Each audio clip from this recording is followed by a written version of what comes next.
प्रधानमंत्री और रक्षा मंत्री तथा विदेश मंत्री एवं हिमाचल के मुख्यमंत्री तथा लाहौल स्पीति के पुलिस अधीक्षक के भारतीय सीमा में चीनी सेना की घुसपैठ को लेकर दिए गए बयानों में विरोधाभास को लेकर कांग्रेस प्रवक्ता प्रेम कौशल ने कहा कि रक्षा मंत्री तथा विदेश मंत्री चीनी सेना की घुसपैठ की बात कर रहे हैं और देश के प्रधानमंत्री घुसपैठ से इनकार कर रहे हैं और ऐसे विरोधाभासी वक्तव्यों से देश की जनता वस्तुस्थिति को लेकर असमंजस में है। हिमाचल के मुख्यमंत्री जयराम ठाकुर ने भी 17 मई को दिए एक बयान में चीनी सेना के हेलीकॉप्टर के 2 बार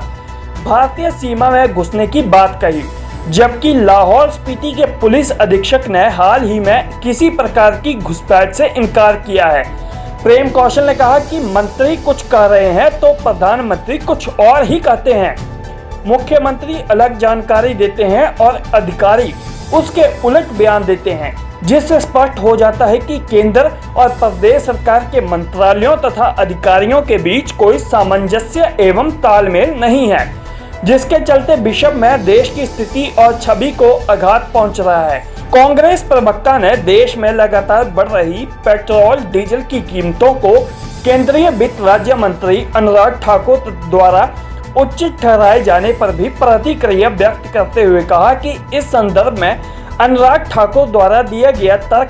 जिसमें उन्होंने सरकारी योजनाओं को क्रियान्वित करने के लिए धन की आवश्यकता को इसका कारण बताया, पूर्ण रूप से बेतुका और हास्यप्रद है। उन्होंने कहा कि वर्तमान केंद्र सरकार आर्थिक मोर्चे पर कोविड-19 महामारी आने से पहले ही पूरी तरह से असफल हो चुकी थी और अर्थव्यवस्था को मजबूत करने के सरकार के नोटबंदी, जीएसटी, सरकारी उपक्रमों को बेचने के फैसले ने आर्थिक हालात में सुधार करने की बजाय अर्थव्यवस्था पर विपरीत प्रभाव डाला।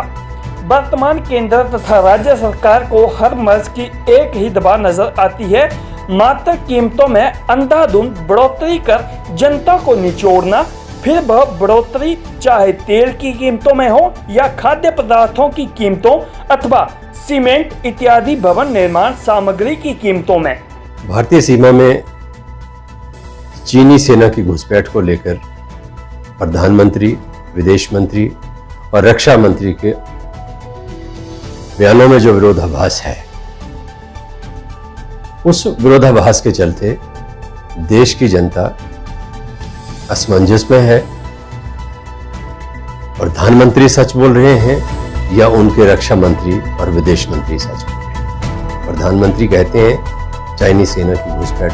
देश की धरती के ऊपर नहीं, विदेश मंत्री, रक्षा मंत्री कहते हैं कि सेना ने घुसपैठ की। ये एक ऐसी स्थिति है जिसकी वजह से पूरे विश्व में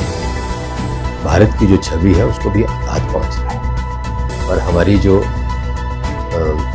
दूसरे देशों के साथ ये जो घटनाक्रम है, इसको लेकर जिस तरीके से मजबूती के साथ देश का पक्ष रखा जाना चाहिए था, उसमें भी किसी न कहीं जो है वो कमजोरी आ रही है। ये जो तालमेल का एक अभाव देश की सरकार के विभिन्न मंत्रालयों और प्रधानमंत्री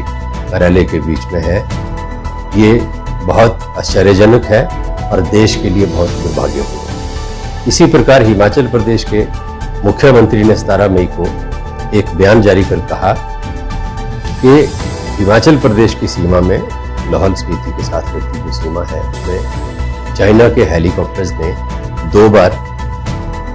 घुसपैठ की, लेकिन लाहौल स्पीति के एसपी का हाल ही में बयान आया जिसमें उन्होंने कहा कि चाइना की तरफ से कोई घुसपैठ जो है वो भारतीय सीमा हिमाचल प्रदेश के अंदर नहीं है। तो सेम बिल्कुल उसी तरह की स्थिति हिमाचल प्रदेश के अंदर की है। मुख्यमंत्री कुछ कह रहे हैं, अधिकारी कुछ कह रहे हैं। सामंजस्य न मुख्यमंत्री और अधिकारियों के बीच है, न ही केंद्र की सरकार के प्रधानमंत्री कार्यालय और दूसरे मंत्रालयों के बीच। ये बड़ी विचित्र और हास्यास्पद स्थिति। इसी प्रकार कल एक पत्रकार वार्ता में हिमाचल प्रदेश के वित्त राज्य मंत्री अनुराग ठाकुर जी ने पेट्रोल और डीजल की कीमतों में हो रही बेतहाशा जो वृद्धि है उसको उचित ठहराते हुए तर्क दिया कि सरकार को कल्याणकारी योजनाओं को जारी रखने के लिए धन की आवश्यकता है, इसलिए पेट्रोल और डीजल की जो कीमतें हैं उन्हें बढ़ोतरी करना उचित। उनका ये तर्क बहुत बेतुका और हास्यास्पद है। वास्तव में कोरोना महामारी कोविड-19 के आने से पूर्व ही वर्तमान जो केंद्र सरकार है, इसकी गलत नीतियों के चलते भारत की जो अर्थव्यवस्था है वो चरमरा चुकी थी। जितने भी उपाय अर्थव्यवस्था को मजबूत करने के केंद्र सरकार ने किए, चाहे वो नोटबंदी हो, चाहे वो जीएसटी हो, और इसके साथ ही जो सरकारी उपक्रम हैं उनको बेचने का कार्यक्रम हो, इन सभी उपायों को करने के बावजूद सरकार जो है वो अर्थव्यवस्था को मजबूत करने में पूरी तरह से विफल रही है, पूरी तरह से नाकाम रही है। और सरकार को अगर कोई तरीका, अगर कोई उपाय धन जुटाने का आता है तो वो है जनता को निचोड़ो, हर प्रकार की जो कीमतें हैं, सामान हैं, उनकी कीमतों में बढ़ोतरी करो, फिर वो चाहे तेल की कीमतें हों, खाद्य पदार्थों की कीमतें हों, सीमेंट अथवा अन्य भवन निर्माण के जो सामान हैं